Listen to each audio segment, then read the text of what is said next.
Selamat malam rekan-rekan Guru dan teman-teman semua. Selamat malam juga Bu Kanita dan juga Mas Abdul. Terima kasih buat presentasinya, sangat menarik dan membuat presentasi saya jadi mudah nih. Karena all the hard work already done by you. Terima kasih Mas Abdul.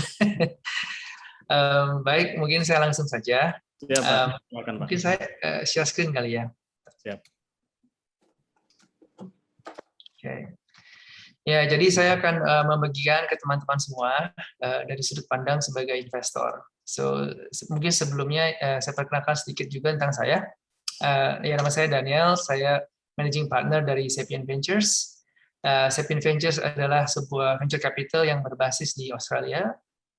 Investor kita kebanyakan dari Australia, dari China, dan juga dari US. Majority of our portfolio company adalah Australian companies dan juga ada kita beberapa dari US.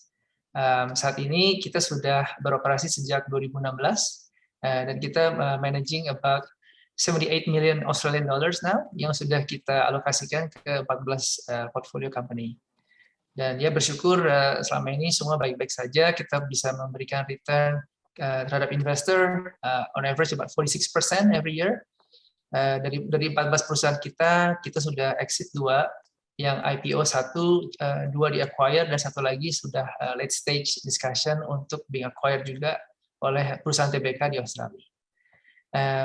Sapien Ventures, ya seperti yang sudah dijelaskan, kita mainly invest di fintech, blockchain, online marketplaces, artificial intelligence, dan juga lately kita masuk rancah di edutech ya.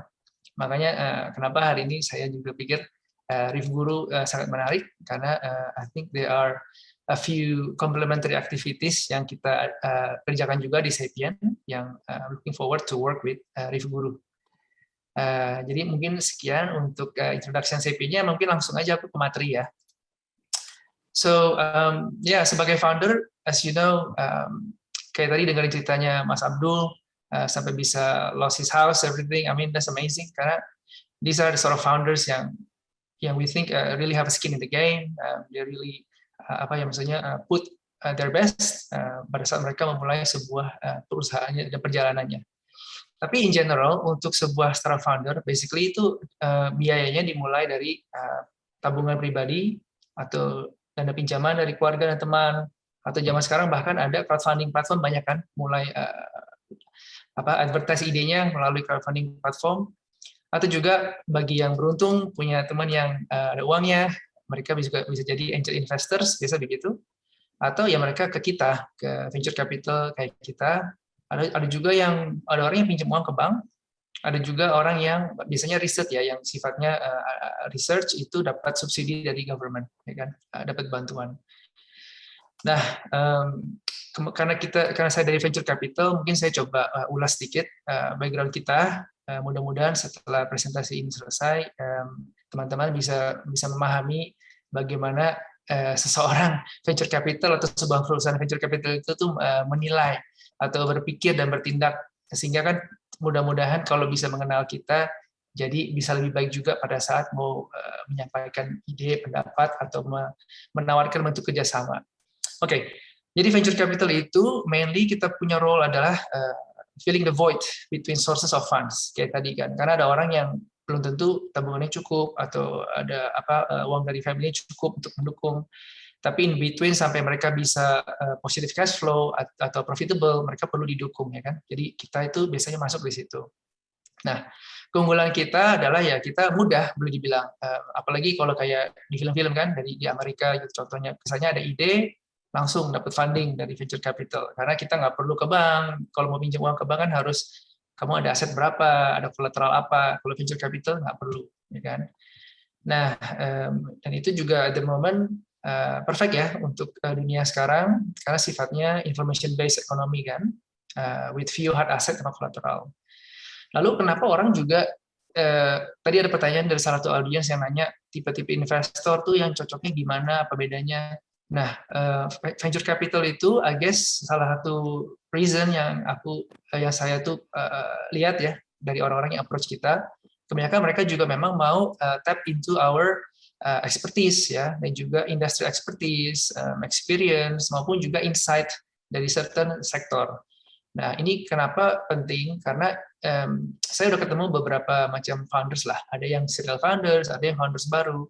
Tapi doesn't matter, walaupun Anda itu founder awal atau founder yang udah berkali-kali, I think it always nice to see a founder yang memang udah do their homework, udah bikin PR ya. Jadi contoh ada founder tuh yang cari kita, dia bilang lucu lagi, ngomongnya kayak agak kesannya kayak bukannya kurang ajar, tapi kayak, oh saya tahu kalian tuh bukan venture capital yang sebesar Sequoia Capital, of course gitu kan, tapi saya benar-benar kepengen bisa dapat investasi dari kalian karena kalian itu bermain di bidang ini dan saya udah ikutin perjalanan kalian tuh kemarin mendukung perusahaan ini mencapai ini. Jadi there is a need beyond just the money, right? Tapi juga akses ke apa namanya ilmu dan juga pengalaman dan insight ya.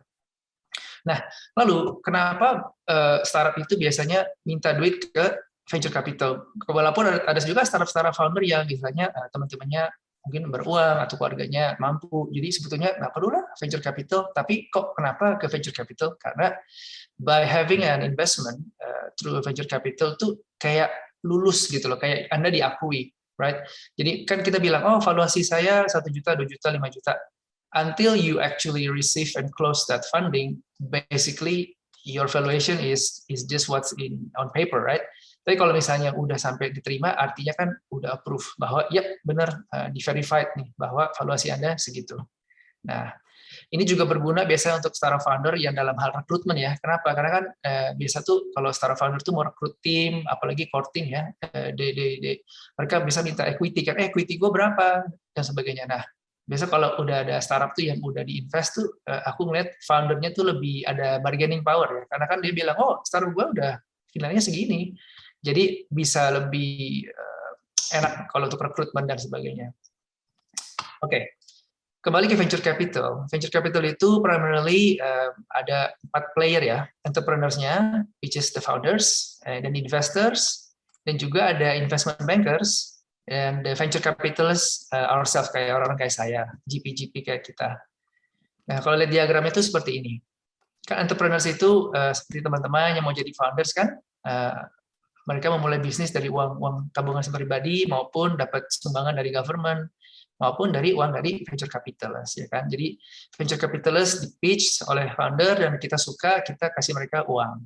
Nah, lalu venture capitalist ini duitnya dari mana? Asik ya, ada unlimited, dompetnya tebel nih gitu. Well, venture capitalist itu modalnya ya dari kita sendiri sebagai GP, tapi sebagian besar modal kita itu dari investors. Nah, investors kita bermacam-macam. Ada yang institusi, di sini namanya ada superannuation fund, di Indonesia apa ya, mungkin dana pensiun. Ada juga family office, ada juga memang individu-individu yang memang financial power-nya besar gitu ya. Nah, lalu kita menginvestasi sebuah perusahaan tersebut seperti kelola misalnya one day IPO kan. Nah, itu investment banker seneng tuh. Jadi investment bankers itu selalu kerjanya nyari-nyari company untuk dibikin IPO ya. Karena pada saat company itu masuk IPO, ya investment bankers bikin duit. Mereka make their fees, right? Tapi ya bagusnya juga apa ya? Kita juga sama. Artinya kita sebagai venture capital, kita finally bisa akses ya, kita punya profit, ya kan? Karena stoknya jadi ada di pasar publik, bisa dibeli.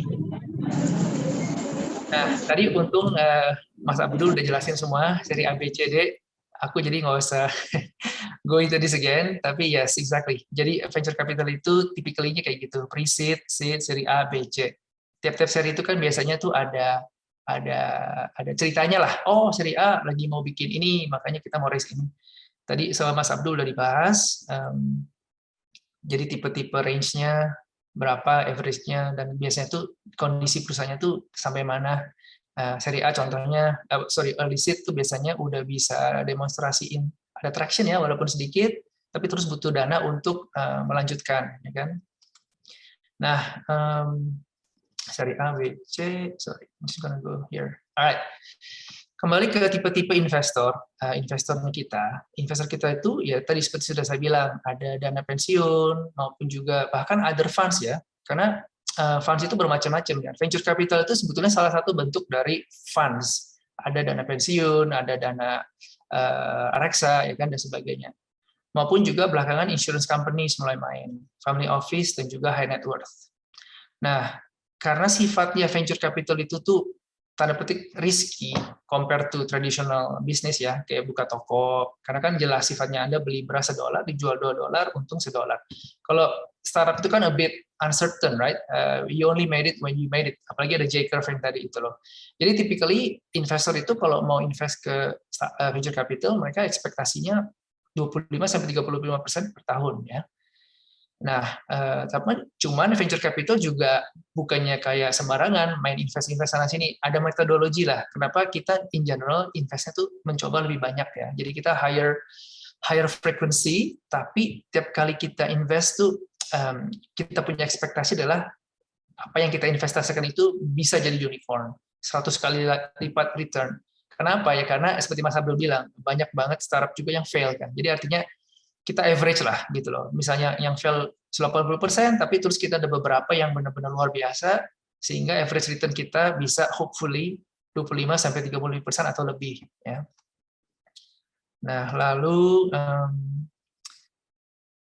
investor-investor kita juga pada saat mau taruh uang ke kita, untuk bisa kita berikan ke founders, itu mereka ngeliat ke track record kita, ngeliat ke track record GP-nya, melihat ke story-nya, maunya ngapain sih fund ini, ada yang temanya sustainability, renewable, kita mau main di renewable. Ya, kalau gitu founder investor sama, nanti melihat, oke, ini yang mau manage duit gua, mereka punya pengalaman nggak di situ, track record-nya apa, mereka bergerak di bidang apa sebelumnya, lalu company-company yang udah diinvestasikan tuh kayak apa aja sih. Karena investor-investor yang pintar ya, mereka juga ngelihat gitu loh, selain background operatornya, mereka juga lihat di portfolionya tuh ada apa aja. Karena biasanya begini, yang terjadi adalah kita tuh membentuk venture capital tuh biasanya membentuk sebuah ekosistem untuk memberi efisiensi terhadap portfolio company-nya. Contoh, misalnya apa ya? Misalnya Uber. Uber itu seandainya kata venture capital-nya juga punya investasi di misalnya di Tesla, bisa aja bilang, well, mulai sekarang semua Uber drivernya nggak usah beli mobilnya dari Tesla, dari which is anak perusahaan satunya kan. Artinya yang satu bisa nambahin jualan mobil, yang satunya bisa reduce the cost of the mobil. Jadi overall the performance is higher. Jadi sebetulnya investor-investor yang pandai itu juga sebelum mereka titipin uang ke kita, mereka lihat kita punya portfolio company itu ada apa aja di ekosistemnya gitu. Nah, jadi mudah-mudahan dari penjelasan singkat bisa membuat teman-teman tuh startup tuh sadar bahwa venture capital tuh bukannya kita kayak ATM dimintain duit terus keluar duit gitu nggak ada habisnya. That's not that, karena we really need to give return to our investors kan.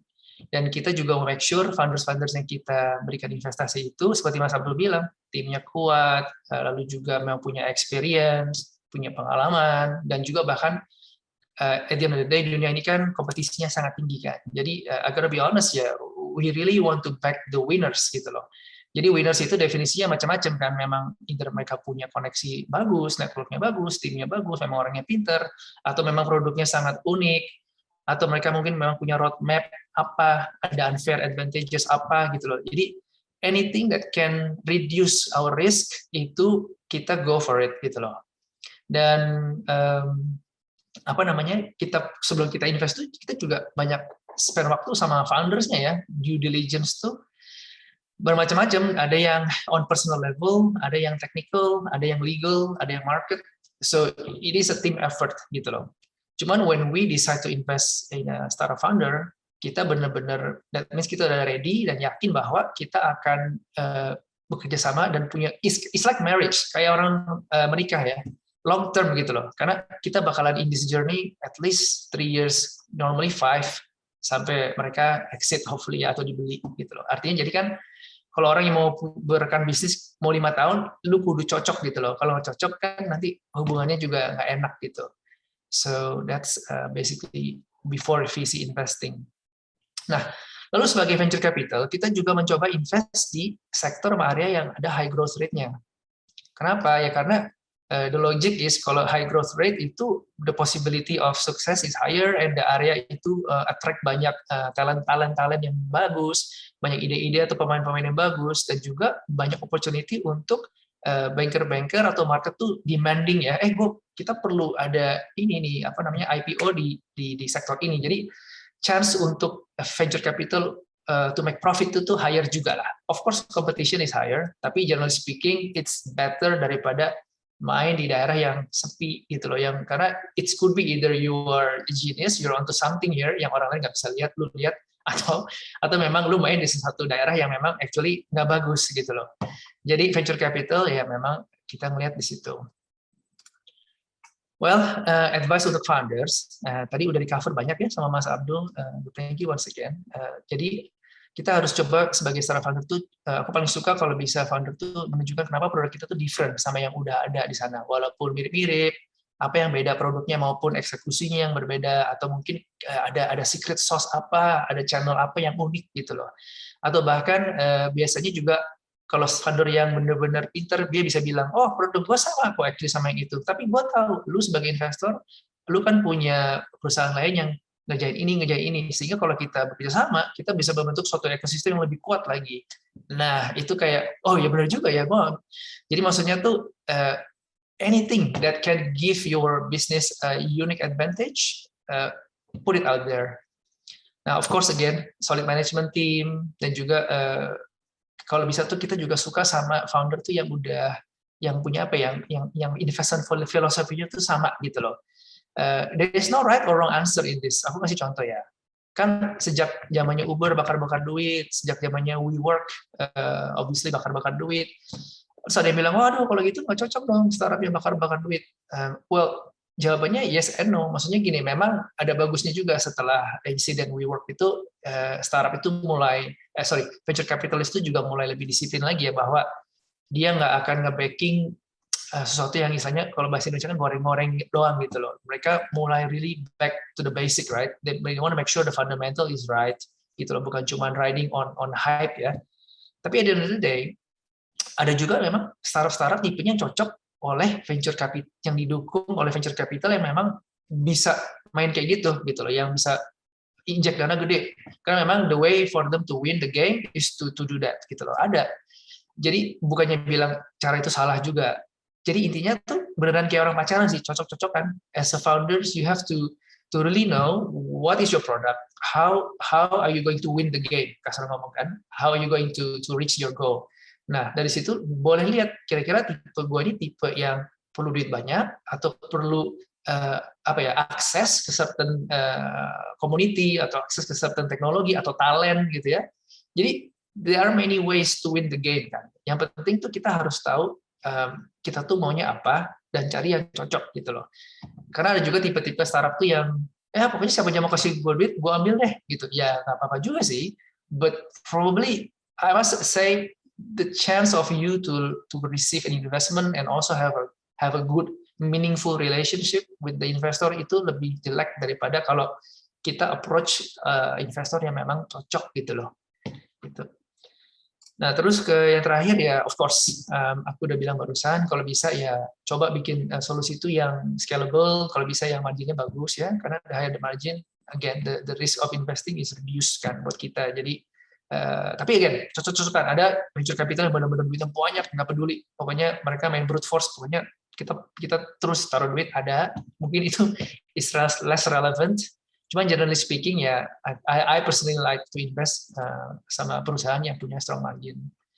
Terus kita juga suka sama founders yang bisa bikin business plan yang detail, projection yang realistik, dan juga due diligence gitu loh. Karena ada startup founder yang kayaknya they haven't even done any competitive analysis, they haven't done realistic cash flow projection. Maksudnya contoh gini, bagus sih semangat 45 ya. Maksudnya ya tenang, nanti gue bikin ini, gue akan quit kerjaan gue akan begini. Oke, bagus. Tapi terus setelah ditanya, intinya adalah kita sadar bahwa orang ini tuh bukan orang yang istilahnya kaya raya. Jadi pasti orang butuh duit, nggak mungkin nggak bisa hidup tanpa uang. Gitu. Artinya, ngerti nggak sih? Kadang-kadang tuh ceritanya nggak match gitu loh. Yang penting realistik lah. Kalau nggak realistik, kita tahu nih pasti, ini orang pasti bakalan serabutan juga nih sambil ngerjain ini, dia ngerjain yang lain-lain untuk bayar bill kan. bayar apa iuran apalah. Tapi artinya tuh you have to be realistic to yourself and to the project. Karena kalau enggak it will not work. Nah, yang satu lagi, kita sebagai investor juga suka kalau ada startup founder itu yang nge-pitch kita yang udah punya exit strategi. Exit strategi walaupun kan namanya plan ya, pasti berubah-berubah, market kondisi berubah, tapi at least kalau udah punya exit strategi itu kita lebih comfortable aja. That means we really know the road ahead itu tuh kayak gimana dan kita suka nggak kayak gitu loh. Jadi kan like I said before, this is going to be many years, bertahun-tahun kan kita akan hubungannya. Jadi kalau memangnya dari awal kita udah nggak cocok sama exitnya, gawat tuh nanti tiap-tiap tahun pasti ada cekcok kayak yang satu mencoba meyakinkan udahlah lu IPO aja, yang satu bilang enggak lah kita terus aja dibeli sama Gojek. You know, I think it's best to have a good exit strategy at the front and you know, I think jadi bisa ekspektasinya tuh bisa match gitu loh. Alright, so again passion, Mas Abdul udah bilang sangat-sangat penting. Gue suka banget sama founder itu yang ada passion, commitment, put skin in the game, sacrifice, and also have a good solid team. Karena nggak ada tuh yang kayak Rembo ya sendirian. Well, mungkin ada sih, cuman most startup ada, I'm sure is a team effort gitu loh. Jadi kita lebih confident. Lalu aku mau share satu overview. Ini yang of course sebagai venture capital tuh kita banyak metrics ya, banyak checklistnya. Kalau I can't show you everything, but just to give you an idea when we look at startup, how we measure. Bentar ya. Should be here, I think. Right. So basically, this is one of the diagram yang we use whenever there's a startup comes on our table yang kita minta review, kita bisa lihat gitu loh. Di company itu udah sampai mana? Baru pre-product atau udah baru pre-market atau udah punya proof of concept? Apa mereka udah product fit-nya udah dapet, market fit-nya udah dapet ya kan? Dan kita lihat mereka ini mainnya di pre-seed, seed.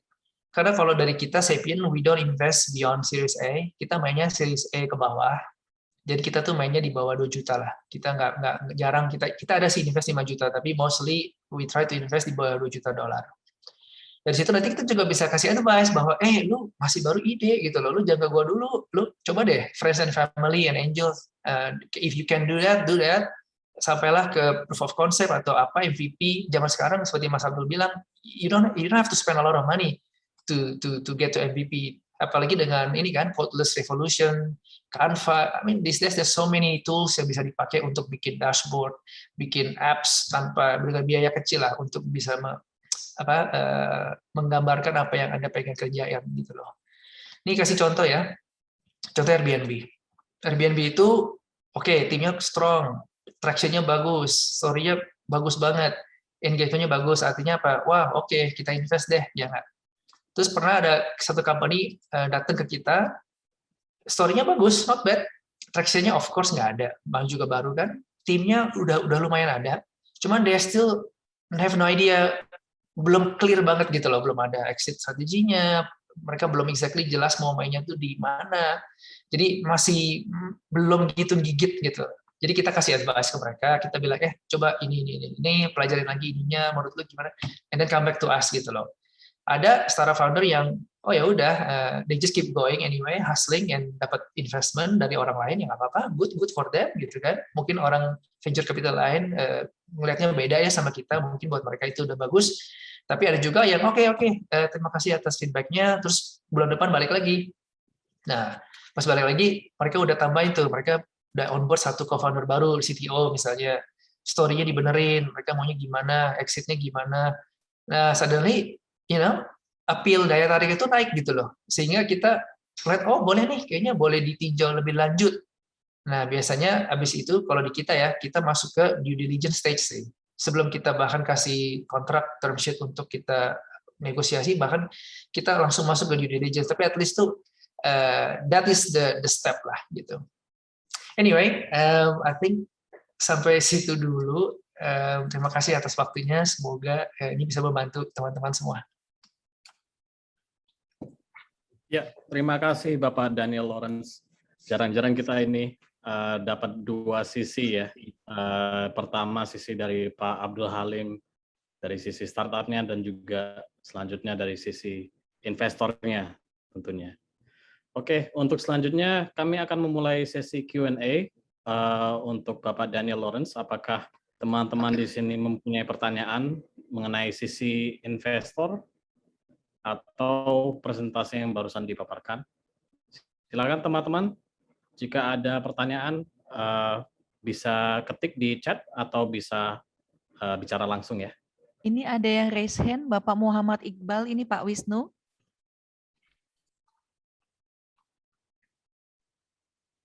Iya, halo. Gimana? Dari Bapak siapa, maaf?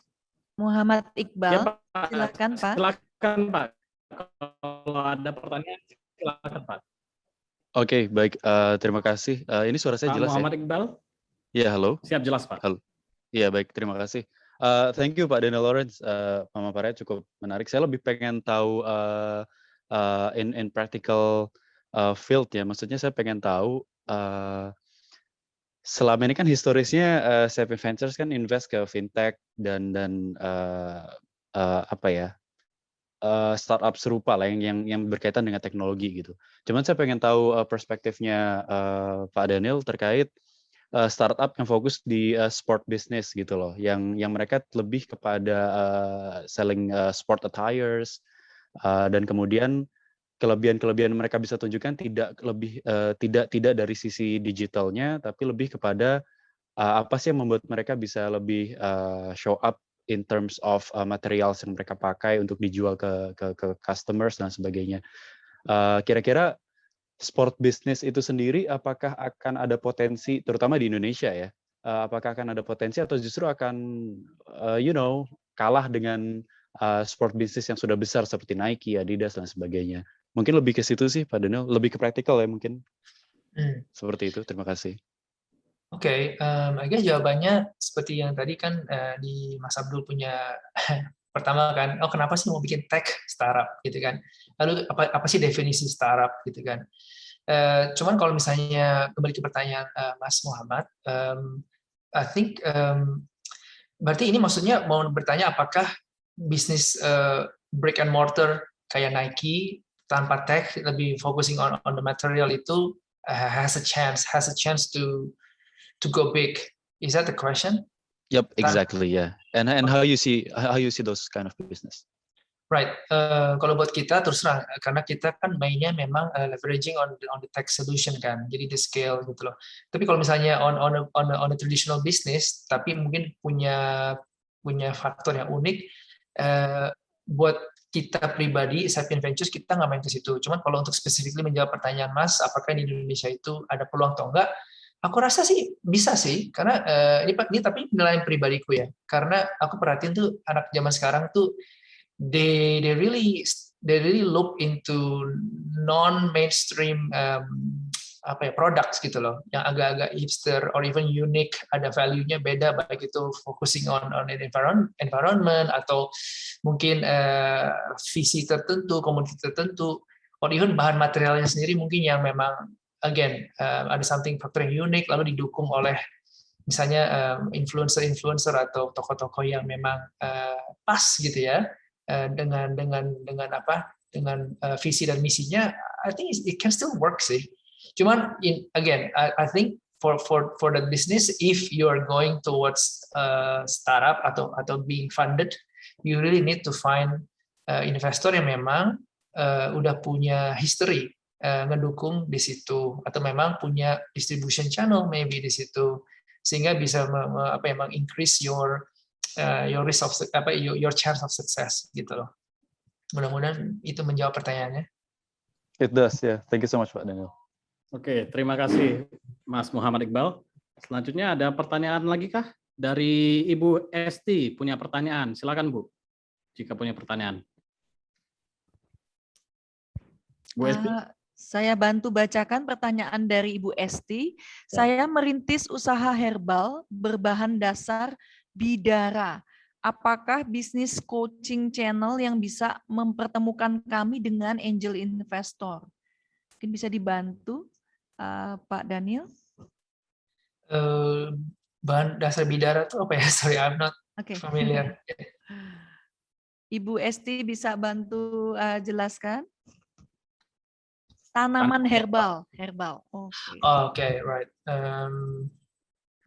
Okay, well, dari Sapien Ventures, kita juga punya sister company yang itu, tapi bukan kita yang mendirikan awalnya, itu dari Amerika, namanya Keiretsu Forum. Keiretsu Forum itu is the biggest angel investor network in the world as of PitchBook punya data kemarin. I mean, if you would like to be connected to angel investors, I suppose I could, you could promote your product atau make yourself known in there, and we can have a chat later if you like about that. Jadi intinya promosi ya Pak ya?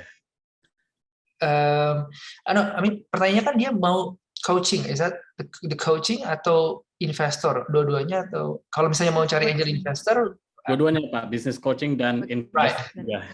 Terus terang aku nggak provide business coaching di bidang usaha herbal, unfortunately, so I have no idea. Tapi kalau cari investment, there is that angel investor forum yang is part of our group. I'm happy to obviously connect the opportunity to that. Yeah. Siap. Oke, selanjutnya ada raise hand dari Bapak Gideon. Silakan Bapak Gideon. Oke, terima kasih. Selamat malam. Salam kenal Mr. Lawrence. Salam kenal. Kebetulan saya foundernya Mount Trust. Kita sudah jalan 2 tahun dalam aplikasi pengumpulan sampah dan edukasi sampah dari rumah. Kita sudah pitching beberapa kali dengan investor. Yang menariknya dari beberapa kali pitching, pertama adalah selalu investor mengatakan kapan profit. Yang pertama. Sementara kita kan bermain di apps atau di aplikasi startup untuk edukasi pengelolaan sampah ini, saya perhitungkan mungkin sampai 5-6 tahun masih minus. Karena yang menjadi persoalan kita, menjadi ide kita adalah impact-nya terhadap perubahan iklim.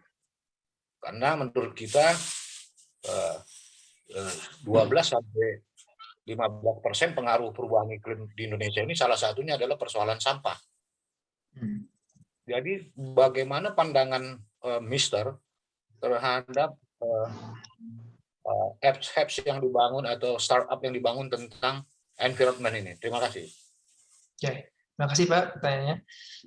Menurut saya ini adalah sektor yang sangat sedang dilihat ya globally.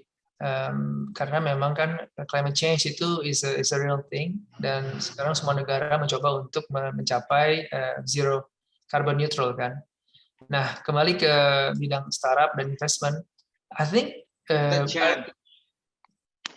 aku nggak ngerti kalau di Indonesia itu seperti gimana. Kalau di Australia sih itu sangat-sangat disorot ya.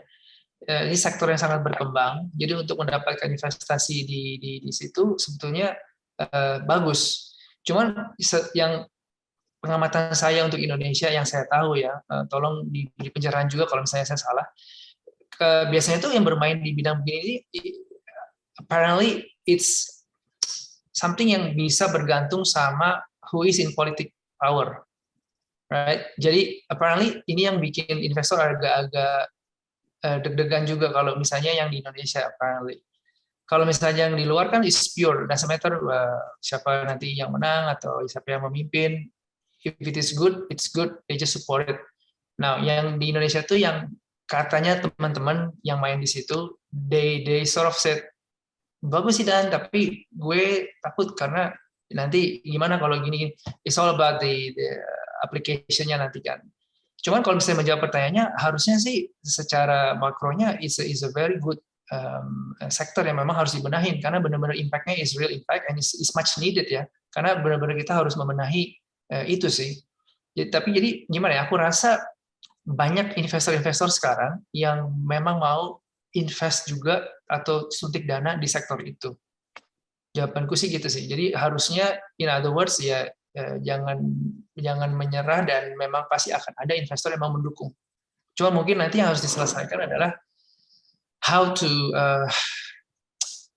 to reach adoption, ya kan, dan juga menerima dukungan dari pemerintahan, I suppose. Apakah menjawab, Pak Gideon? Ya, kita memang melihat ya, saya tambahin sedikit aja lagi. Memang faktor pengaruh pemerintah sangat dominan terhadap persoalan ini. Tapi saya melihat bahwa ada dua hal. Pertama, Indonesia sudah tidak bisa lagi lepas dari green business, green investment ini. Dengan misalnya regulasi-regulasi yang dibangun oleh pemerintah kita sudah mendukung ke arah sana. Misalnya tahun 2022 sudah dilakukan tax plastik. Kemudian akan menjurus kepada tax emisi dan segala macam. Jadi dari sektor regulasi sih sudah mendukung sebenarnya. Tapi faktor investor melihat politiknya ini saya belum paham juga. Maksudnya apakah karena ganti presiden atau ganti gubernur, ganti apa segala macam berubah? Saya melihat itu masih kecil kemungkinannya, karena yang menjadi persoalan sekarang semuanya tempat pembuangan sampah kita udah penuh. Jadi kalau presiden atau gubernurnya udah nggak peduli segala macam, saya kira nanti masyarakatnya demo seperti yang terjadi di Banten baru-baru ini kan, tempat pembuangan sampahnya di demo masyarakat minta ganti rugi itu sekarang per tahun 2,5 miliar misalnya. Ini kan menjadi persoalan. Jadi maksud saya apakah mungkin itu ya? Saya udah berapa kali pitching dari Tokyo, dari mana-mana. Persoalannya mungkin sama persis yang dipikirkan oleh Pak Daniel kali ya, perubahan iklim politik ya. Betul. Oke, terima kasih. Itu masukannya, Pak. Terima kasih. Sama-sama. Ya, terima kasih Pak Gideon. Selanjutnya kita ada pertanyaan dari Bapak Wiwit Ardianto. Menurut Pak Daniel, seberapa besar chance social startup untuk mendapatkan pendanaan? Bagaimana masa depan startup seperti ini dari sisi investor di Indonesia, dan dukungan pemerintah seperti ini apa yang paling efektif untuk dilakukan dalam mendorong jenis startup seperti ini, Pak? Jadi ada 3 pertanyaan ya ini. Cukup banyak ini. Apakah bisa dijawab, Pak Daniel? Ya, kalau in general, secara di dunia sih, definitely social impact startup itu sangat-sangat hangat dibicarakan, ya kan? Karena itu of course is startup yang mencoba menyelesaikan masalah di masalah sosial kan, dan itu banyak banget pemain-pemainnya, pendukung-pendukungnya dan investor-investornya yang memang mau investasi di situ. Tesisnya selain memang membuat dunia ini menjadi tempat yang lebih baik, tapi memang apparently it will generate good returns juga buat dari segi investasi. Tapi sekarang kalau bertanya di Indonesia, terus terang I'm not too familiar about it. Mungkin even Mas Abdul mungkin you may know a bit more. So, tapi kalau misalnya di Australia ini sangat didukung. Ini sangat didukung, bahkan di Melbourne aja, di mana kota saya berada, itu ada banyak startup yang seperti itu, yang bekerja sama dengan lokal pemerintahan di sini. Jadi didukung sama wali kota Melbourne. Ada startup yang contohnya misalnya kalau misalnya kita buang sampah di tempat yang bagus, kita kasih foto, buktikan, atau kita beli kopi, kita kopinya instead of pakai kertas yang disposable cups, we use reusable cups. Terus kita bisa kasih foto, tag di Instagram, kirim, lalu dapat poin gitu loh. Poin-poinnya itu nanti bisa bantuin buat bayar cicil iuran council rate, biaya kayak I don't know Indonesianya apa sih council rate, iuran pemerintah gitu kan. Tapi artinya itu sangat didukung, diberi kemudahan, diberi subsidi, dan juga memang bahkan dipakai ya. Nah, cuman di Indonesia terus terang saya kurang paham karena itu berbeda ya. Mungkin kalau misalnya Mas Abdul tahu atau rekan ada yang tahu mungkin bisa menambahkan juga. Apa mau ditambahkan dengan Pak Abdul? Oke, mungkin kalau nambahin sedikit, sebenarnya kalau kita bicara social planner ya, itu sebenarnya di Indonesia sudah mulai naik nih sebenarnya namanya gitu. Ada beberapa startup juga tuh kayaknya yang didukung oleh DKI gitu ya. Contohnya misalnya kayak yang tentang sampah gitu ya. Kemarin tuh lagi hot juga tuh kan MRT, mereka dukung beberapa startup untuk gimana caranya di stasiun MRT itu bakal ada pengumpulan sampah gitu ya dan lain. Ya sepertinya sih kalau saran saya jangan give up ya, jangan menyerah, tapi tetap even if you talk about social planner gitu ya, kalau misalnya emang tujuannya itu adalah murni untuk sosial, ya you have to work with government gitu. Setuju dengan Pak Daniel sih. Jadi dengan investor kalian bisa mengamankan ya tadi ya, dengan investor maksudnya government ini bisa support, dan ketika ganti gubernur tetap sama gitu ya. That will work gitu. Tapi kalau misalnya kalian bicara apa masalah social planner tapi tetap ada profitnya, itu mungkin akan lebih better lagi tuh. Contoh misalnya kayak sampah tadi, ketika poin-poin dari ketika mengumpulkan sampah ternyata ya sampah plastik itu punya nilai value jual gitu ya, nilai jual gitu. Kalau misalnya kalian bisa ngangkat soal profitability, maka itu kan lebih seksi lagi untuk di mata investor gitu. Itu sih mungkin Pak Daniel benar sekali dengan Mungkin bisa saya tambahkan dikit Pak Halid. Ya, Pak. Jadi gini, saya tahu kalau misalnya bisnis sampah ini ada poin, ada profitnya, justru saya udah profit secara bisnis trading. Tapi saya bukan mau menjadi trading sampah, sama aja pelapak sampah saya pikirkan. Ya. Tapi kan saya mau edukasi masyarakat supaya dia masif. Tapi kalau dari tradingnya aja saya udah profit. Ya, jadi tadi mungkin saya sudah ceritain ya tentang branding. Yang mau saya tanya, untuk kita bisa scale up cepat kan butuh investasi. Bagaimana kalau saya kan menggunakan tong-tong sampah IoT ya. Kalau misalnya dia di luar negeri vending machine ya terlalu mahal bagi saya. Tapi saya buat tong fiber saja cukup kok. Nah, secara masif, dan saya bekerja sama misalnya dengan beberapa Pemda. Tapi saya tidak mau dengan Pemdanya karena saya pernah di birokrasi. Sama seperti yang dikatakan Mr. Daniel tadi. Kalau ganti wali kota, ganti bupatinya, ganti gubernurnya bisa dibuang gitu semua. Tetapi saya membuat satu unit bisnis di tiap-tiap lingkungan di Pemda sana. Jadi dia bisa sustain. Itu yang dia profit, masyarakat yang diangkat di sana, dia harus menjadi bank sampah induk misalnya. Kita membuat bank sampah induk dengan apa segala macam, fasilitasnya kita apain. Dari situ bisa berjalan. Tapi karena saya tahu di politik ini nggak mungkin kalau ada berganti leadership dia digusur semuanya. Itu saya paham. Karena saya pernah di birokrasi. Nah, ini yang ada di negara kita. Makanya cuman ya meyakinkan investor ini memang agak ribet. Agak seperti orang pacaran seperti dikatakan Mr. Daniel tadi. Persis gitu. Tapi itulah gambarannya. Terima kasih. Ya, jadi politik memang ini berperan penting ya di dalam dunia investasi juga. Oke, apakah ada pertanyaan lainnya untuk Bapak Daniel? Silakan jika ada yang belum sempat bertanya, diberi kesempatan. Pak, mohon maaf. Ini ada satu pertanyaan dari Bapak Frans Sinaga. Oke. Pertanyaannya adalah, Capital Ventures masuk ke tourism. Sekarang kan tourism sedang lesu, Pak. Boleh beri masukan kalau produk digital yang pas untuk tourism bagi yang ingin masuk startup based in tourism industry. Thank you, Pak. Okay, I think tourism definitely melesu karena pandemi ya. Tapi kalau yang dari saya baca-baca dan pelajarin, I think once the borders saat kita boleh traveling lagi, which is soon I think, itu akan bounce back. Bahkan kemarin teman-teman aja udah pada ngebeliin saham-saham perusahaan-perusahaan yang di tourism mumpung lagi turun katanya. Tapi ya regardless, kalau mengenai masukan produk digital apa yang pas buat tourism ingin masuk,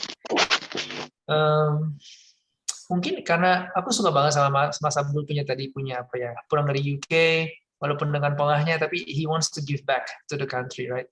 Tapi I think look, Indonesia itu kan sangat kaya ya sebetulnya. Honestly, I think anything that can helps the tourism industry in Indonesia, I think ini jangan menyerah lah, terus dikerjakan dan dipikirkan.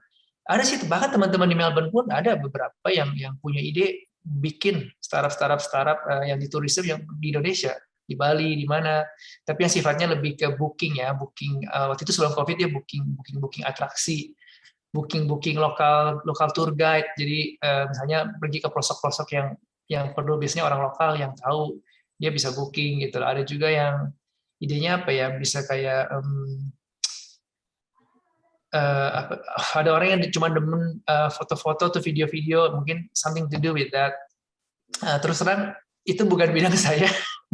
Maaf banget, aku tuh bidangnya bukan itu. Tapi kalau cuma ngasih masukan dari apa yang aku tahu, definitely something like that perhaps. mungkin lebih focusing apa yang uniknya Indonesia ya. I was thinking actually waktu ngobrol sama temanku, what about Indonesian Pass gitu loh? Maybe kerjasama sama Garuda atau apa, mungkin kayak punya some sort of Indonesian Pass. Jadi kita cuma perlu bayar sekali, tapi bisa masuk ke atraksi-atraksi apa unlimited around Indonesia maybe. Jadi kayak bikin kayak semacam road trip plan yang kita subscription based, I don't know, something along that line perhaps.